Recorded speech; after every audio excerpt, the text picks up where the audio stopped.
Assalomu alaykum do'stlar.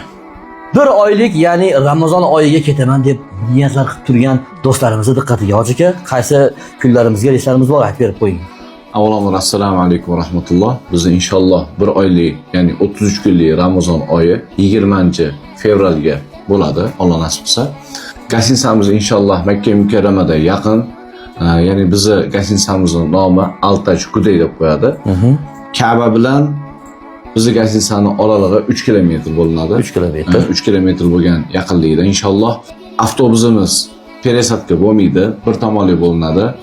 Ya'ni boshqa gastinsalarga ko'proq Ramazon oyida biz Batha Quraysh degan avvalda borib kelganlar biladi. Batha Quraysh emas, bizniki Qudayda haramga yaqin bo'lgan va peresadka bo'lmaydigan avtobusda inshaalloh borib kelinadi bemalol va avtobuslarimiz ham Makka Mukarramadagi gastinsadagi avtobuslarimiz hozircha 3 ta qo'yilgan va Ramazon oyiga ham ko'proq, ya'ni ko'paytirishlikka harakat qilyapmiz va 4 yulduzli mehmonxona Alloh nasib qilsa Madinada inshaalloh yaqin, uzoqligi bir oshib borsa 100 metr bo'ladigan, ya'ni markazda o'zida bo'linadi.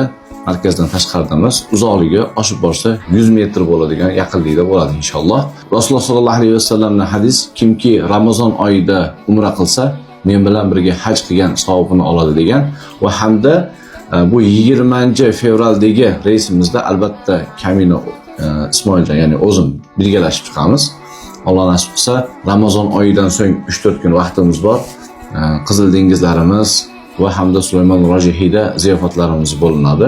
Alloh nasib qilsa, bu bespitaniya ko'proq ovqatsiz olamiz. Sababi Masjidil Haromda iftorliklar berilganligini sababidan odamlarimiz ibodatdan qolib qolmasin deb turib bir oyligimizni ovqatsiz qilganmiz. Agarda ovqatga yoziladigan bo'lsa, qo'shimcha to'lovlar qilinadi, bemalol yozilishlari mumkin.